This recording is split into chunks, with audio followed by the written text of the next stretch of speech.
आज पूरा समाज परेशान है, पूरा माशरा परेशान है। बच्चा बच्चा डिप्रेशन का शिकार है, जवान औरतें डिप्रेशन की शिकार है, शादीशुदा नौजवान मर्द और औरत में आपस की पटरियां नहीं जम रही है। जमाना हैक हो रहा है साहब, लोग डिप्रेशन की जिंदगी गुजार रहे हैं। आखिर इसकी सबसे बड़ी वजह क्या हो सकती है?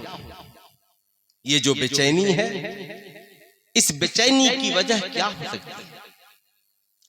आप भी बता सकते हैं इसकी वजह क्या हो सकती है?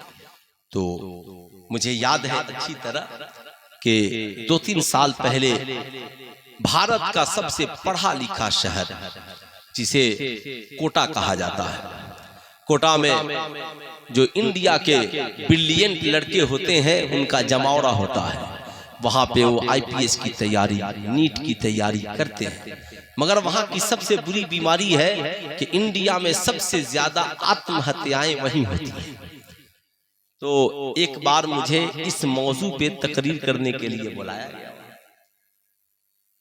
कि आत्महत्या की वजह क्या हो सकती है और क्यों नौजवान लड़के लड़कियां ये पढ़ने के बावजूद आत्महत्या कर रहे हैं। तो इसके कई वजूहात मैंने नोट किए थे, इस पे मैंने तहकीक की थी बाज़ाब्ता, मैंने खिताब भी किया। इस जमाने में उन वजहों में से माशरे को बेचैन करने की सबसे बड़ी वजह ये मोबाइल फोन है। सबसे बड़ी वजह आज बच्चे माँ से बात सुनते हैं मोबाइल की वजह से। छोटी छोटी बच्चियां माओ से नाराज हो जाती हैं मोबाइल की वजह से। बच्चे माँ बाप से उलझ पड़ते हैं मोबाइल की वजह से। जहां बैठ गए, इस मोबाइल ने हमारी जिंदगी में ऐसा जहर घोल दिया कि 4 नौजवान करीब बैठकर भी करीब, समझ गए, साम मियां बीवी एक बिस्तर पे होकर भी करीब, जिस्म करीब है मगर दिमाग किसी का लंदन में लगा है, किसी का पेरिस में लगा है।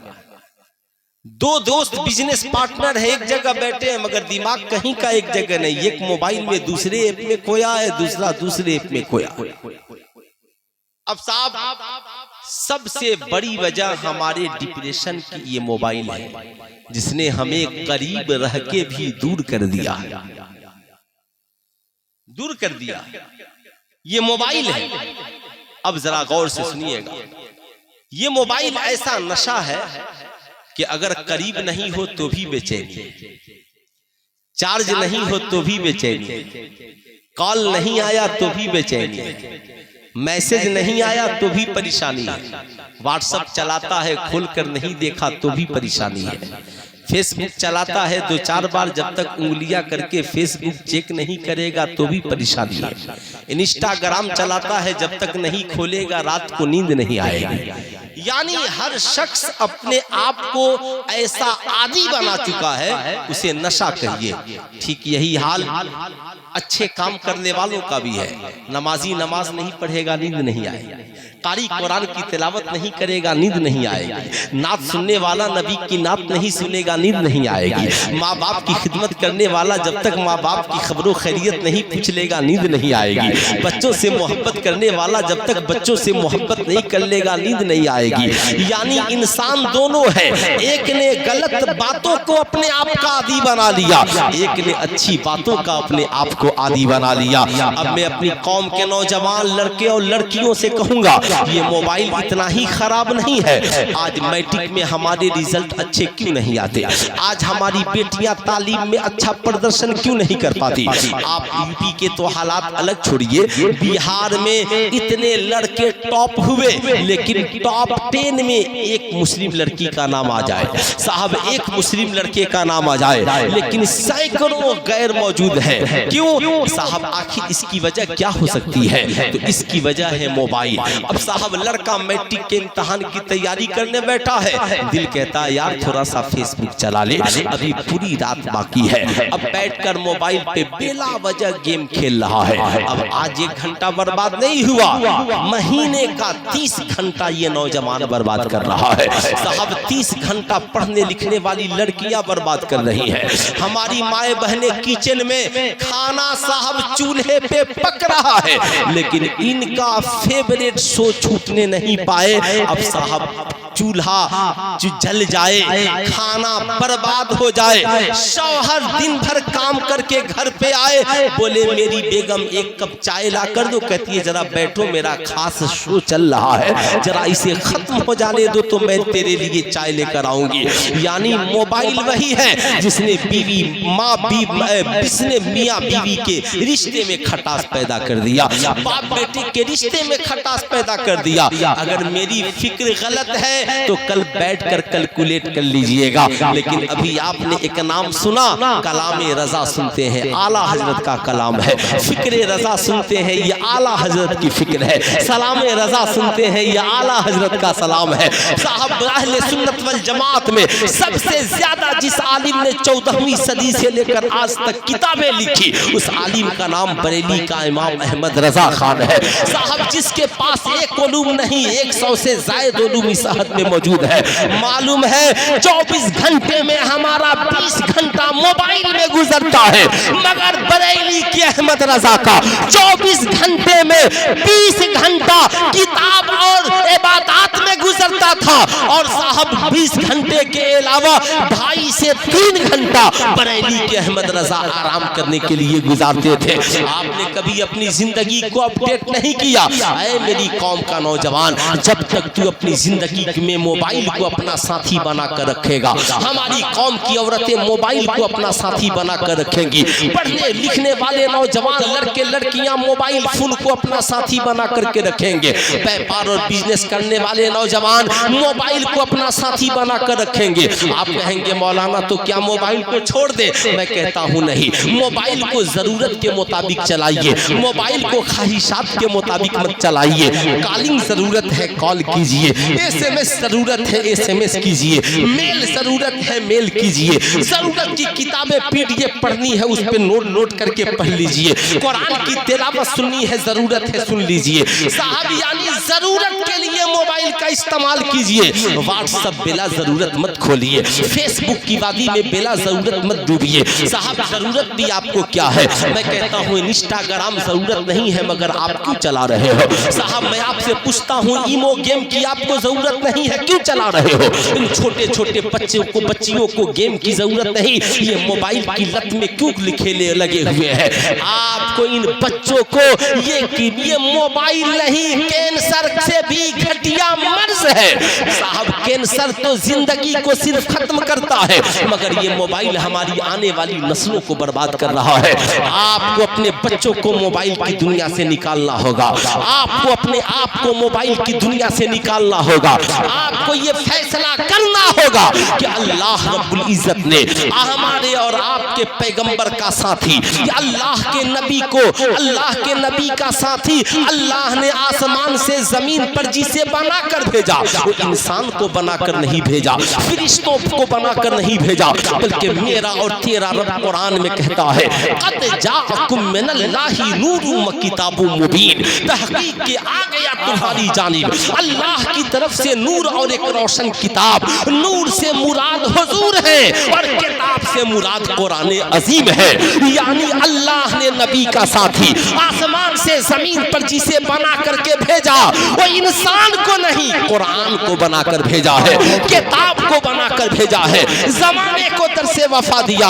ऐ मेरे बंदे देख, मैंने अपने महबूब का साथी किताब को बनाया है। तू भी जिंदगी में कामयाब होना चाहता है तो अपनी जिंदगी का साथी किताब को बना ले, अपने हुन तन्हाई का साथी किताब को बना ले, अपने घर का साथी किताब को बना ले। दुनिया का सबसे अजीम इंसान और कामयाब इंसान का नाम मोहम्मदुर रसूलुल्लाह है और उनका साथी कुरान है। इसलिए ऐ मुसलमान, अंधेरी कोठरी से निकल और अपनी जिंदगी को अपडेट कर और अपनी जिंदगी को मोबाइल की दुनिया से निकाल कर किताब की दुनिया में डाल ले। किताब को अपनी जिंदगी का साथी बना। आप अपने छोटे छोटे बच्चों के लिए, चाहे बच्चा रोए चाहे गाए, आज हमारी घर की औरतों ने तमाशा बना लिया है। बच्चा रोया, मोबाइल में गेम लगा कर दे दिया, मोबाइल दे दिया, जब तक मोबाइल देख रहा है ये भी चैन सुकून से सो रही। ये तेरी जिंदगी का इनकलाब नहीं है। 2 रोटियां कम खिलाना, मगर बच्चों की मोबाइल की लत नहीं लगाना। आप उन्हें खिलौने लाकर खेलने खेलने के लिए दो। आप कहोगे मौलाना खिलौना तोड़ देता है, मैं कहता हूँ 1000 खिलौना तोड़ दे, 1000 किताबें फाड़ दे, उसे पेंसिल ला कर दो, उसे कलम ला कर दो, उसे स्लेट ला कर दो, उसे कॉपी ला कर दो, उसे इब्तदाई दर्जे की किताबें ला करके दो, उसे खिलौने ला करके दो। शाम को वक्त दो, शाम को उन्हें खिलाओ, सुबह को उन्हें खिलाओ, ताकि ये बच्चे मोबाइल की दुनिया से निकले, इनका ज़हनी नशोनुमा बेहतर हो, इनके जिस्मानी नशोनुमा बेहतर हो, इनका तालीमी सफर बेहतर हो, ताकि इनकी दुनिया भी हसीन हो जाए और आखिरत भी हसीन हो। नारे तकबीर, नारे रिसालत, मसलके आला हजरत, फैज़ान इल्म दीन, नारे तकबीर, नारे रिसालत।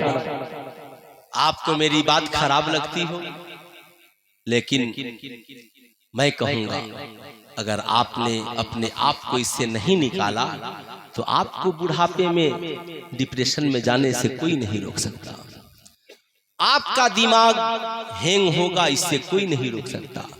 आपकी बीवी हमेशा सर दर्द की गोली खाएगी, इससे कोई नहीं रोक सकता। आपकी बेटी हमेशा सर दर्द में परेशान रहेगी, इससे कोई नहीं रोक सकता। इसलिए अगर इसका इलाज यही है, हम मोबाइल की दुनिया से निकले, कुछ जिक्र व अज़कार की महफिलें सजा लें। साहब, आत्मा को शांति चाहिए ना, दिल को सुकून चाहिए ना। हमने सिर्फ ये समझा है जिस्म को ताकत देने के लिए सिर्फ मटन की जरूरत है। आपने बेहतरीन मटन का इंतजाम किया, सुभान अल्लाह, क्या मटन था, और बेहतरीन पुलाव का इंतजाम किया, क्या बात है। पूरा रमजान क्या VIP डिश और दस्तरखान। लेकिन ये बताएं जरा ईमानदारी से कि क्या सिर्फ ग़िज़ा से ही ताकत आती है? सूरज की रोशनी से ताकत मिलती है कि नहीं मिलती है? मिलती है ना, मिलती है ना। सुबह की हवाओं से ताकत मिलती है कि नहीं मिलती है? मिलती है ना। जिस्म को जब सुकून मिलता है और बंदा नमाज पढ़ता है तो जिस्म को ताकत मिलती है कि नहीं मिलती है? बंदा जब गुस्ल करता है, वुजू करता है तो जिस्म को ताकत मिलती है कि नहीं मिलती है? याद रखिएगा, जो लोग सिर्फ जिस्मानी ताकत के पीछे भागते रहे, एक दिन उनका हार्ट ऑपरेशन हो गया, शुगर के मरीज हो गए, ब्लड प्रेशर के मरीज हो गए। इसलिए जिस्म को जिस्मानी ताकत की भी जरूरत है और जिस्म को रूहानी ताकत की भी जरूरत है साहब। इसलिए सूरज की रोशनी भी चाहिए, चांद की चांदनी भी चाहिए, इस रूह को जिक्र व अज़कार की बरकतें भी चाहिए। आपने इसके लिए क्या इंतजाम किया? आप ईमानदारी से बताएं, अगर आपको कश्मीर जाने का मौका मिले तो आप अकेले जाएंगे या पूरा परिवार लेकर जाएंगे? सोचेंगे ना, यार कश्मीर जाना है, क्या अच्छा होता मैं भी जाता और मेरी बीवी भी जाती, मैं भी जाता, मेरे बच्चे भी जाते। प्लानिंग करते हैं ना भाई, कहीं जाना हो तो प्लानिंग करते हैं कि नहीं करते हैं? प्लान होता है ना। अच्छा साहब बताएं, मक्का मदीना जाने का मौका मिले तो इंसान की पहली ख्वाहिश होती यार कि मैं जा रहा हूँ, मेरी माँ जिंदा है, अच्छा होता उसे भी ले ले। अरे बोले ना सुभान अल्लाह, है ना। बाप जिंदा है तो हम सोचते हैं कि अब्बा को भी ले लेते। अच्छा साहब, उससे नीचे आए तो पहला फिर माँ बाप के बाद दर्जा किसे मिलता है? बीवी का। अरे बेगम तुम भी चलो, मक्का मदीना चलते हैं। अच्छा साहब, और अल्लाह ने पैसा दिया तो हम सोचते हैं कि जरा बेटों को भी ले ले, बेटियों को भी ले ले, सबको लेकर जाना चाहते हैं ना। अच्छा एक बात बताइए, कश्मीर जाना हो, छुट्टी में जाना हो, दिल्ली जाना हो, मुंबई जाना हो, मक्का मदीना जाना हो, तो आप सब सोचते हैं कि सबको लेकर जाएं, मगर जन्नत में जाने के बारे में कभी सोचते हैं कि नहीं सोचते? अरे बोलिए, अरे जन्नत में जाने का, जन्नत का भी प्रोजेक्ट है कि नहीं है? अरे जिंदगी में आपने बहुत प्रोजेक्ट बनाए ना, बहुत प्रोजेक्ट बनाए। घर ऐसा हो, मकान ऐसा हो, बीवी ऐसी हो, माँ मेरी ऐसी हो जाए, मेरी बेटियां ऐसी हो जाए, मेरे बच्चे ऐसे हो जाए, काश मेरे पास ये सवारी हो जाए, हम सब उस सवारी में सवार हो।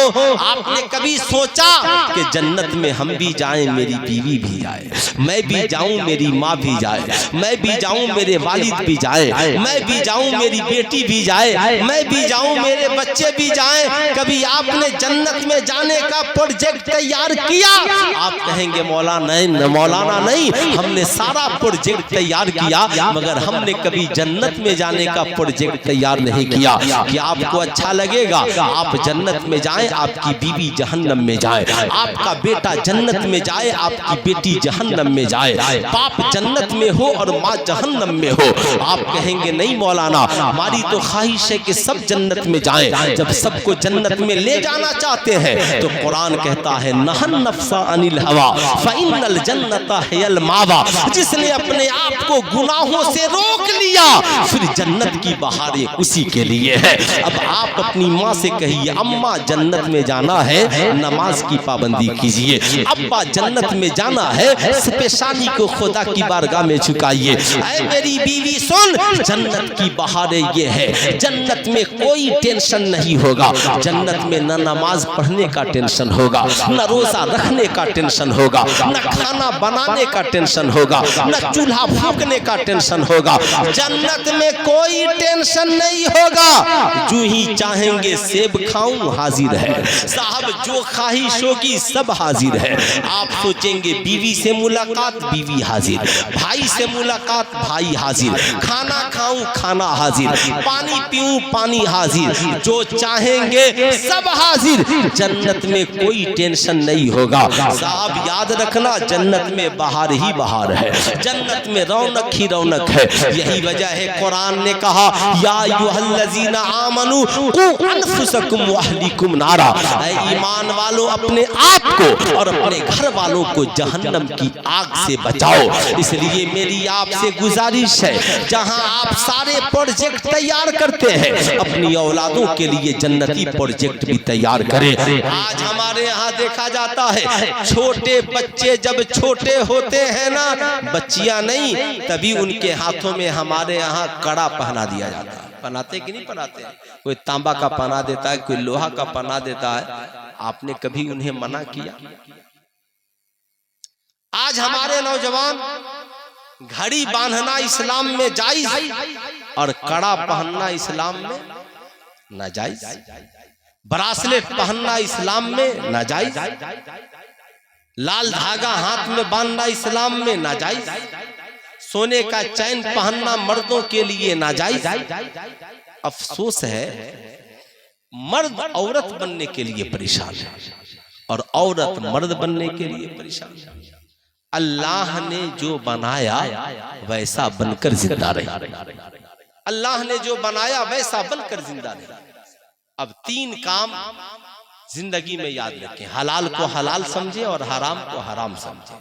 इसलिए जो नौजवान भी ब्रासलेट पहनते हैं उनसे मेरी गुजारिश है ब्रासलेट उतार दे, हाथ से कड़ा उतार दे। याद रख मन तशब्बहा बिकौमिन फहुव मिनहुम, जो जिस कौम से मुशाबिहत रखेगा उसका अंजाम उसी के साथ होगा। इसलिए चेहरे पे नबी के नूर को सजाइए साहब, याद रखिए जुल्फों को नबी की सुन्नत के मुताबिक सजाइए। हाथ में ये 100 रुपया और 2-2.5 हजार का कड़ा पहन के गुनाह करने से क्या फायदा? 1 लाख की घड़ी बांधिए, ये इस्लाम में जायज। सोने का चैन क्या पहनते हो? सोने का कलम क्यों नहीं खोजते ताकि लिखो तो तालीम बढ़े, है ना? एजुकेटेड पढ़ा लिखा नौजवान कहलाओ, मगर आज साहब अजीब हाव भाव है। इसलिए याद रखिएगा मेरी आपसे गुजारिश है, आप चाहते हैं कि समाज में बदलाव आए, हमारी जिंदगी में इनकलाब हो, तो हमें अपने आप को इस्लाम से अपडेट करना होगा, इस्लामी फितरत से लैस करना होगा। इस्लाम ये नहीं सिखलाता कि ईद का दिन, महीना ईद के दिन आने वाला हो तो 1000 इश्तहार छपवाइए और मुबारकबादी लिखकर उस पर हर गली में चस्पा कर दीजिए। लोगों को इससे क्या फायदा होगा? इससे बस एक मैसेज जाएगा फला ने ईद की मुबारकबादी दी है। इस्लाम तो कहता है खाना खाने से पहले अपने पड़ोसी को देख लेना, भूखा तो नहीं है। पानी पीने से पहले पड़ोसी को देख लेना प्यासा तो नहीं है। कपड़ा पहनने से पहले पड़ोसी को देख लेना उसके पास कपड़ा है कि नहीं है। साहब अर्ज गुजार हुए आका पड़ोसी कौन है? तो साहब इमाम गजाली ने अपनी किताब में लिखा, साहब आपके 40 घर आगे, 40 घर पीछे, 40 घर दाएं, 40 घर बाएं, ये आपके पड़ोसी है। वो चाहे हिंदू हो, मुसलमान हो, क्रिश्चियन हो, ईसाई हो, खाने से पहले उसका ख्याल रखना, बीमार पड़ जाए तो उसकी इयादत करना, साहब जरूरत पैसे की हो तो उसे कर्ज देना, कमजोर हो तो उसकी मदद करना, साहब उसके बीवी बच्चों के जान माल इज्जत आबरू की हिफाजत करना। आप ईमानदारी से बताएं, आज सिर्फ सोशल मीडिया पे लोग खुशियां बांट रहे हैं, अखबारात में खुशियां बांट रहे हैं। जिस दिन हमने नबी की सुन्नत को जिंदा किया, अल्लाह ने सबसे बड़ा इखलाक दुनिया में आमिना के लाल को अता किया। कुरान कहता है इन्नका लअला खुल्किन अजीम, ऐ महबूब मैंने आपको इखलाक अजीम दिया है। दुनिया में हर इंसान अपने लिए कर्ज लेता है, ऐसा नहीं होता। पैसा की जरूरत मुझे हो और जया मुजफ्फरपुरी साहब मेरे लिए कर्ज ले ले, पैसे की जरूरत मुझे हो नकीबे अहले सुन्नत मेरे लिए कर्ज ले ले। आप कहेंगे मौलाना पैसे की जरूरत आपको है तो कर्ज आप लीजिए, मगर ये नबी है, जरूरत किसी की है, कर्ज मुस्तफा ले रहे हैं। जरूरत किसी की है और कर्ज आने वाला मांगने आ गया। हमारे यहाँ 15 रमजान के पहले मिलता नहीं और 20 रमजान के बाद खत्म हो जाता है। सुने हैं ना? नहीं जानते? 15 रमजान के पहले अगर कोई आलिम साहब चले गए चंदा के लिए तो लोग कहते हैं जाइए अभी 15 रमजान के बाद आइए, और 20 रमजान के बाद चले गए तो कहते हैं हजरत आने में आप लेट कर दिए, जितना था तो उतना बट गया। बात याद रखिए, जिस कुएं से पानी नहीं निकलता ना वो कुआं बंद हो जाता है। जो लोग ये समझते हैं ना कि हमने बड़ा पैसा बचा लिया, वो पैसा बचता नहीं है, बचता नहीं, वो पैसा बर्बाद हो जाता है। आपने सुना होगा है ना, कभी तजर्बा करके देखिएगा, एक इंसान जिंदगी भर सरकारी नौकरी किया, कभी ईपीएफ का पैसे का ज़कात नहीं निकाला, कभी एलआईसी का ज़कात नहीं निकाला, रिटायर होने के बाद वो क्या निकालेगा? इतना लंबा हिसाब किताब बैठेगा ना आंखें निकल जाएंगी। अब वो ज़कात नहीं निकालता, अचानक कोई हादसा हुआ 20 लाख रुपए लग गए, अचानक कोई हादसा हुआ 25 लाख रुपए लग गए, 2 से 3 साल में सारा पैसा खत्म। अब मौलवी साहब तावीज लिख दीजिए। अब मौलवी साहब क्या समझाएंगे? हालात तो समझ ही रहे। अब उस बेचारे से कहिएगा कि अरे जरा सा कुछ कीजिए, कहता है मौलाना साहब बहुत नेकी किए हैं। अब इतनी नेकी का जिक्र वो कर देगा कि अब आप सोचिए हिम्मत। लेकिन याद रखिएगा, जो लोगों का ईपीएफ कटता है, जिन लोगों का एलआईसी कटता है, जब से कट रहा है हर साल जोड़कर आपको उसका ज़कात निकालना है, वरना दूसरी सूरत यह है जब मिलेगा तो हर साल का जोड़ के निकालना है। तो जब 40 लाख हो जाएगा तो 1 लाख निकालिएगा साहब, उस वक्त तो कलेजा फट जाएगा साहब। याद रखिएगा, इसलिए हर साल निकालते रहिए ताकि हर साल आपके पैसे की हिफाजत होती रहे, हर साल अल्लाह ताला आपके माल की हिफाजत करता रहे।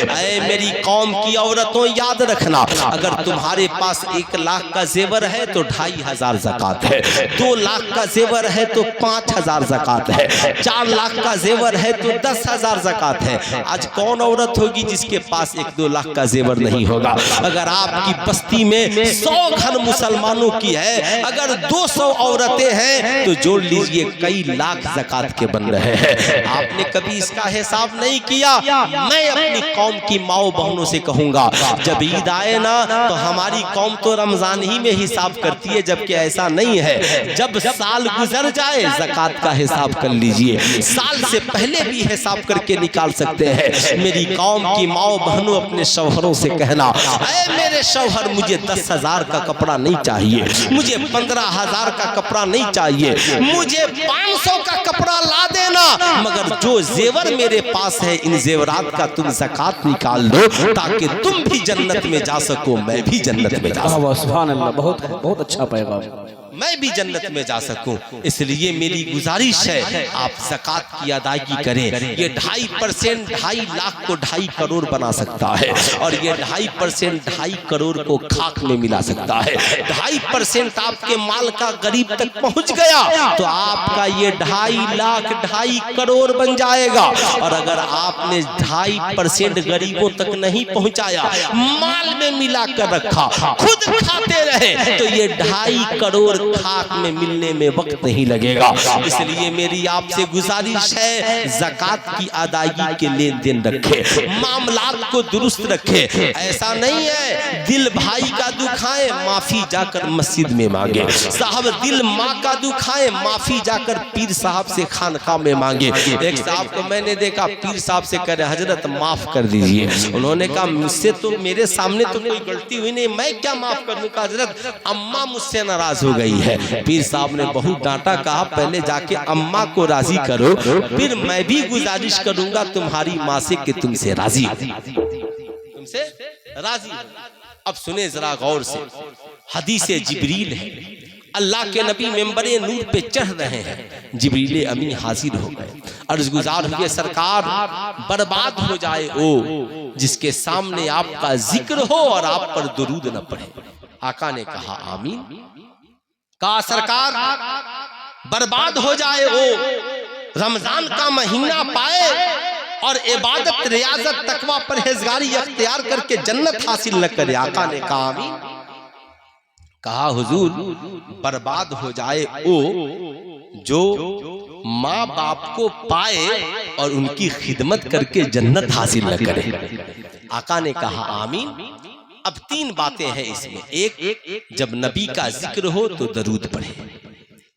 नंबर 2, रमजान का महीना आए तो अपने आप को पूरा अपडेट कर ले, है ना, इतना अपडेट कर ले दीनी एतबार से, रोए गिड़गिड़ाएं कि ये महीना में बख्शिश हो ही जानी।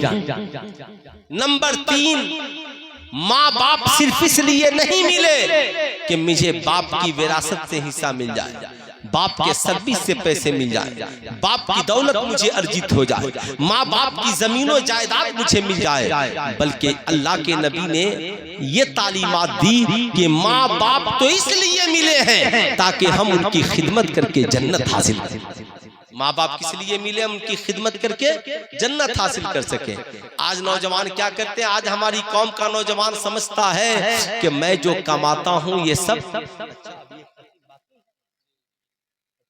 माशाअल्लाह आप लोगों ने भाई बड़ा इंतजाम किया है। अभी तो एक खतीब बाकी है और मैं आया तो ये सोचा कि शायद मैं ही बाकी है ना, आखिरी कड़ी मैं ही हूँ, लेकिन अल्हम्दुलिल्लाह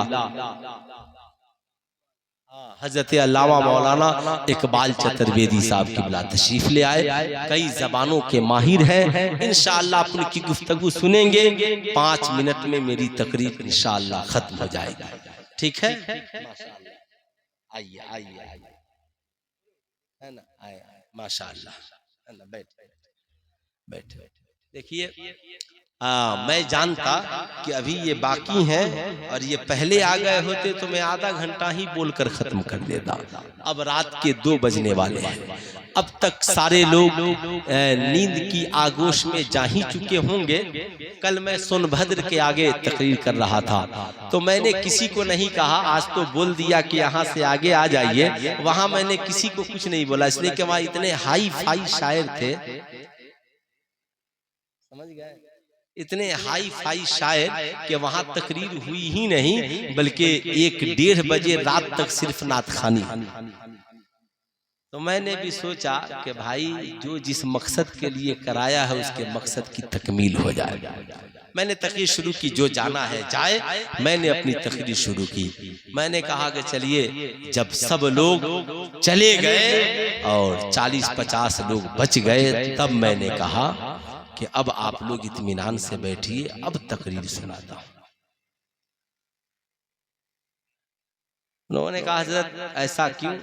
एक बुजुर्ग थे तो उन्होंने अपने 2 मुरीदों से कहा। एक मुरीद कहता रहा कि हजरत लोग खानकाह में आते हैं मगर फैज नहीं मिलता। तो बुजुर्ग ने कहा अच्छा ठीक है, ये आने वाले का ज़र्फ है कि वो फैज लेने आता है या फैज देखने आता है। समझ गए? सुनिएगा गौर से मेरी बात सुनिए, दो तीन बातें हों खत्म हो जाए, है ना। ऐसे इस बात का मुझे अफसोस है कि हजरत की तकरीर नहीं हुई, ये पहले तकरीर कर लिए होते तो भी मुझे कोई एतराज नहीं था। तो इंसान को बीवी से भी फैज मिल सकता है, बच्चों से फैज मिल सकता है, शर्त यह है कि दिल से उनकी खिदमत में लगे। बीवी की दुआ से शौहर अमीर हो सकता है, बच्चों की दुआ से माँ बाप अमीर हो सकते हैं, और माँ बाप की दुआ जिसे मिल जाए वो तो जन्नती बन सकता है ना। सबके अपनी अपनी दुआओं के मकाम है, आप दुआ ले तो सही। ये तो बुद्धू कभी बीवी से दुआ करने के लिए कहता भी नहीं है, ये तो समझता है कि बीवी सिर्फ इसीलिए है कि खाना बनाए दे, चाय बनाए दे, दो चार इसको गाली दे दे, दो चार बात बोल दे, शायद बीवियां सिर्फ इसीलिए है ना। और माँ बाप इसलिए है कि उनकी जो भी संपत्ति हो सब हमें मिल जाए। दो तीन बातें मैं बताऊंगा फिर मेरी तकरीर खत्म। तो अल्लाह के वली ने कहा फैज नहीं मिलता का नहीं। अचानक बारिश होने लगी। हजरत ने कहा देखो वहां पे 2 प्याला है, एक एक प्याला तुम दोनों उठाओ और ले जाकर के बारिश में रख दो।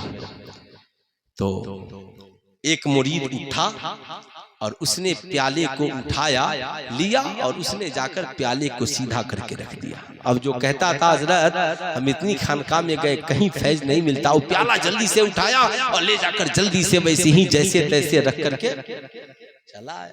अब इत्तेफाक से जो उसने प्याला रखा वो सीधा नहीं बल्कि पलटा हुआ रह गया। बारिश तेज आई, खत्म हो गई। ये दोनों बैठे रहे। हजरत ने कहा अच्छा जाओ अपना अपना प्याला लेकर के आओ। दोनों गए और दोनों अपना अपना प्याला लेकर आए। जो आशिके सादिक था उसका प्याला लबालब पानी से भरा हुआ था, लेकर के चला। कहा हुजूर ये मेरा प्याला है। और वो जो कहता था किसी खानकाह में फैज नहीं मिला, हो गया प्याला लेकर आया। कहा हजरत मैं तो आपने कहा गया और रख कर जल्दी से चला आया। कहा मेरा प्याला जो है उल्टा हुआ था। कहा देख लेने का सलीका चाहिए। जब इंसान कुछ खाली लेकर आता है ना, मांगने का सलीका हो, जब झुक जाता है तो पा लेता है। और जो अकड़ जाए पलट कर खड़ा हो, मुड़ कर खड़ा हो, चेहरा फेर कर खड़ा हो, साहब फिर उसे कुछ नहीं मिलता। लोग कहते हैं आजकल मौलाना आप मोबाइल पे इस कदर अपडेट तकरीर करते हैं, देखने से क्या होता है? बहने का पगला, देखने से बहुत कुछ होता है। तुम कहता है देखने से कुछ नहीं होता। नाच देखना गुनाह है, फिल्म देखना गुनाह है, IPL में सट्टा लगाना गुनाह है, IPL में सट्टा का गेम देखना गुनाह है, ड्रीम 11 देखना गुनाह है। सुन तू कहता है देखने से कुछ नहीं होता। अजनबिया औरत को बार बार देखना गुनाह है। तुम कहते हो गलत चीजों को देखना गुनाह है, मगर इसी निगाह से मोहब्बत से माँ बाप के चेहरे को देख ले तो हज मकबूल का सवाब मिल जाता है। मोहब्बत से बीवी को देख ले अल्लाह सवाब अता फरमाता है। मोहब्बत से बच्चों के चेहरे को देख ले अल्लाह सवाब अता फरमाता है। मोहब्बत से आलिमों के चेहरे को देख ले अल्लाह सवाब अता फरमाता है। मोहब्बत से कुरान को देख ले अल्लाह सवाब अता फरमाता है। मोहब्बत से मक्के और मदीने को देख ले सवाब अता फरमाता है। पगले कल से मत कहना देखने से क्या होता है, अच्छे नजरिए से देखने से सवाब मिलता है और गलत चीजों को देखने से गुनाह मिलता है। लोग कहते हैं मौलाना देखने से क्या होता है। मैं तो कहता हूं कि फैज पाने के लिए रोइए मत, खिदमत कीजिए।